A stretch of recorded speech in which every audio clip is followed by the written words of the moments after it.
So I guess this is a result of globalization that you can find Coca-Cola tins on top of the Everest and Buddhist monk in Monterey. And so I just came 2 days ago from the Himalayas to your kind invitation, so I would like to invite you also for a while to the Himalayas themselves. And to show the place where meditators like me, who began with being a molecular biologist in Pasteur Institute and found their way to the mountains. So these are a few images I was lucky to take and be there. This is the Mount Kailash in eastern Tibet, wonderful setting. This is from Marlborough country.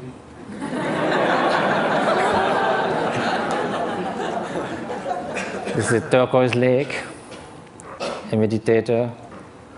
This is the hottest day of the year, somewhere in eastern Tibet, on August 1st. And the night before, we camped, and my Tibetan friends said, we're going to sleep outside. And I said, why? We have enough space in the tent. They say, yes, but it's summertime.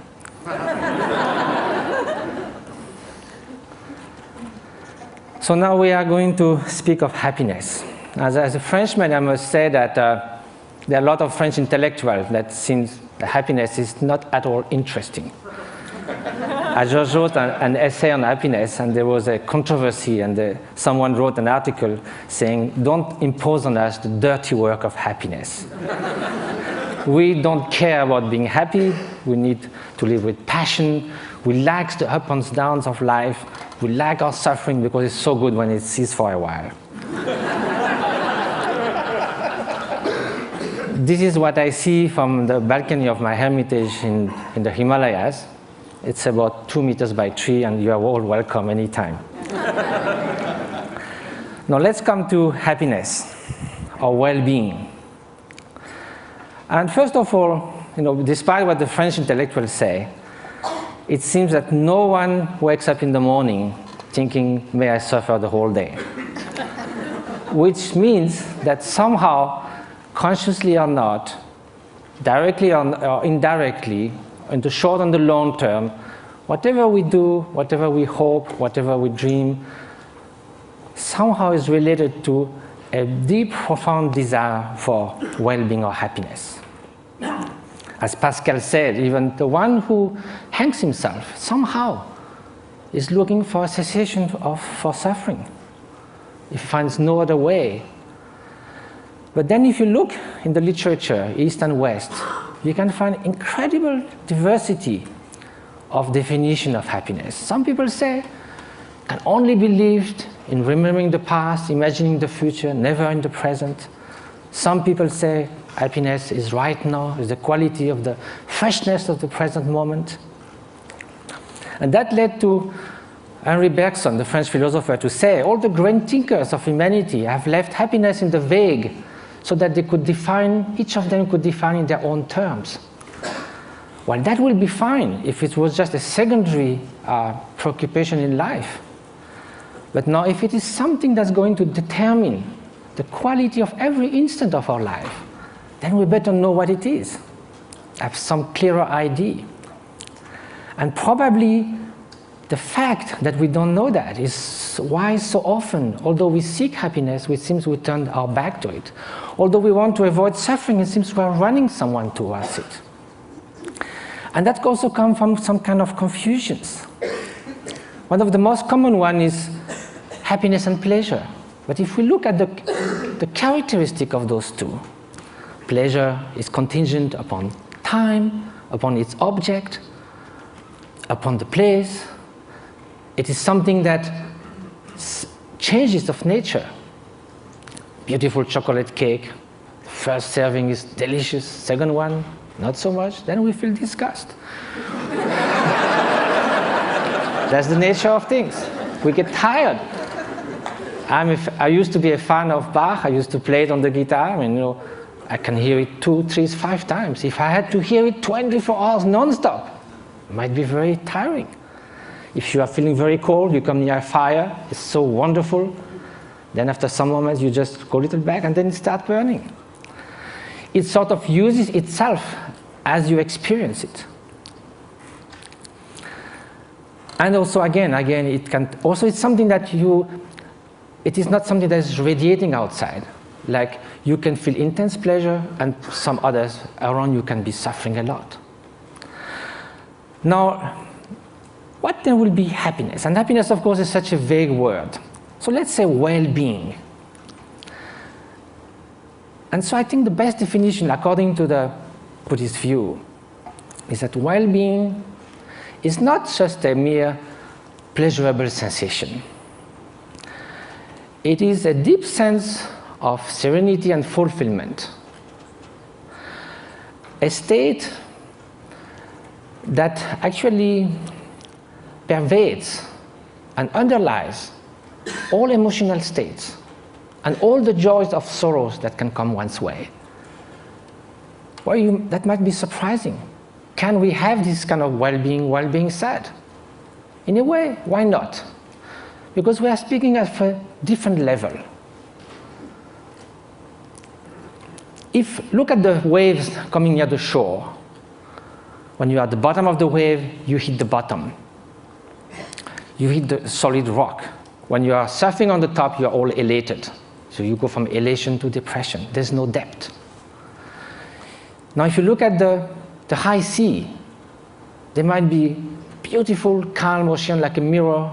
There might be storms, but the depth of the ocean is still there, unchanged.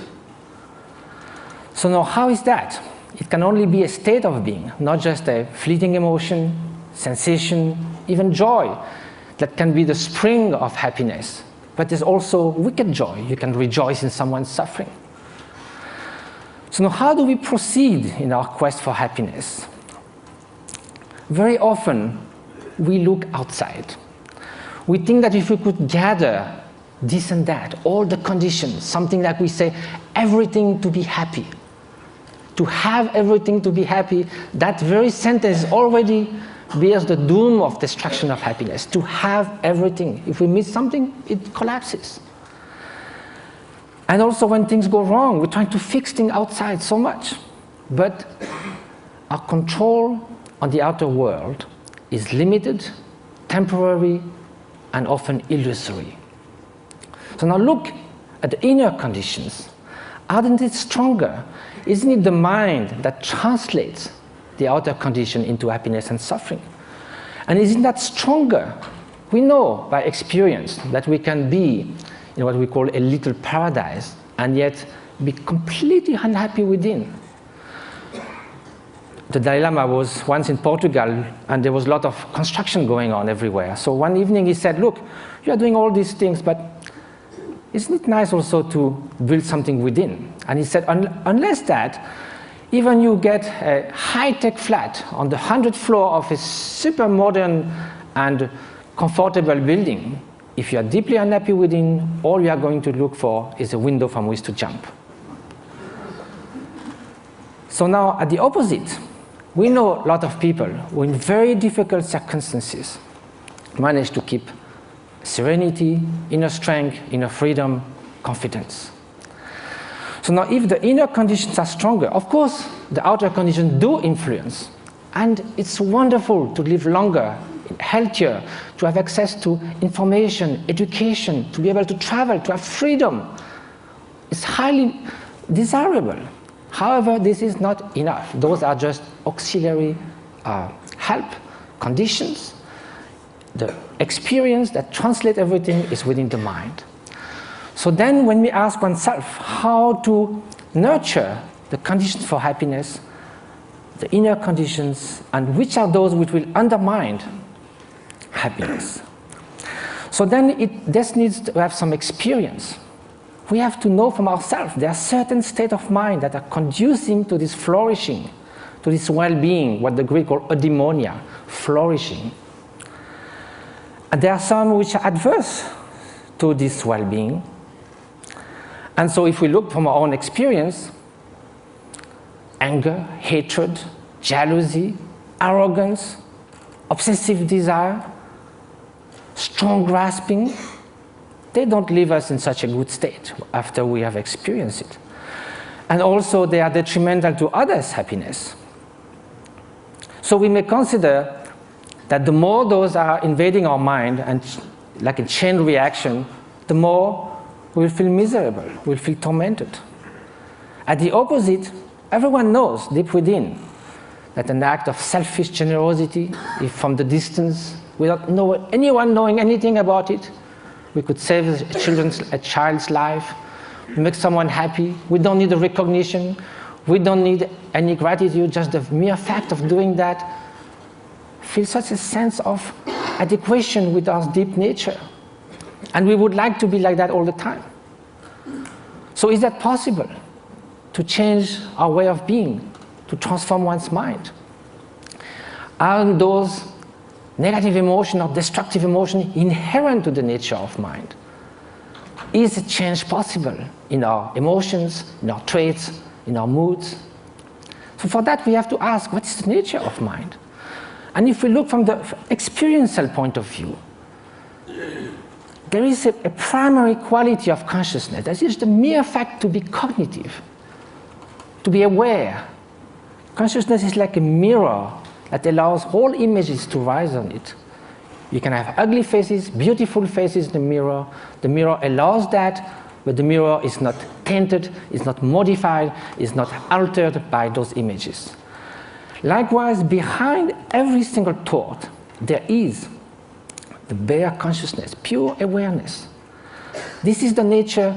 It cannot be tainted intrinsically with hatred or jealousy, because then, if it was always there, like a dye that would permeate the whole cloth, then it would be found all the time somewhere. We know we're not always angry, always jealous, or always generous.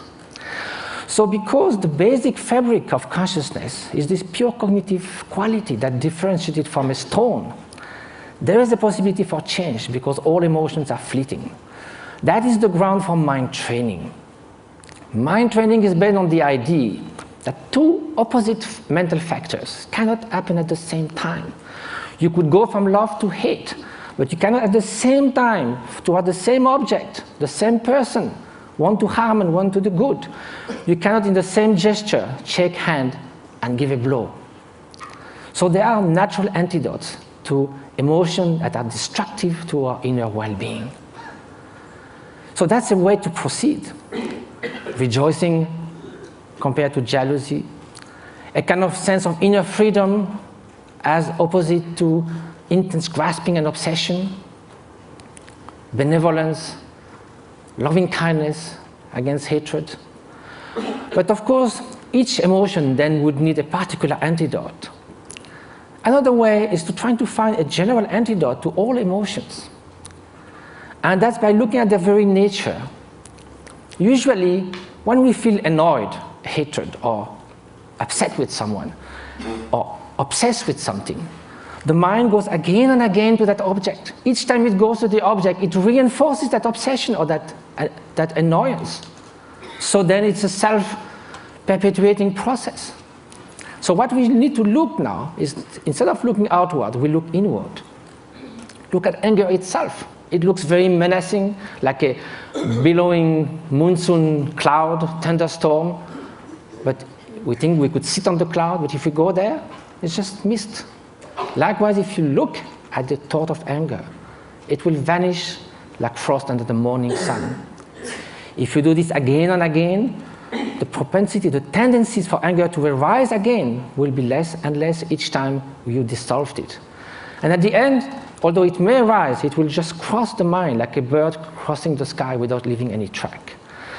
So this is the principle of mind training.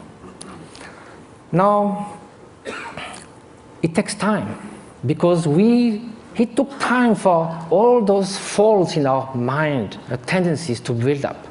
So it will take time to unfold them as well. But that's the only way to go. Mind transformation. That is the very meaning of meditation. It means familiarization with a new way of being, new way of perceiving things, which is more in adequation with reality, with interdependence, with the stream and continuous transformation which our being and our consciousness is. So the interface with cognitive science, since we need to come to that, and what was the subject of we have to deal in such a short time, with brain plasticity. Brain was thought to be more or less fixed. All the neuronal connection in numbers and quantities were thought, till the last 20 years, thought to be more or less fixed when we reach the adult age. Now recently it has been found that it can change a lot. A violinist, as we heard, we have done 10,000 hours of violin practice. Some area that controls the movements of fingers in the brain change a lot. Increase and reinforcement of the synaptic connections.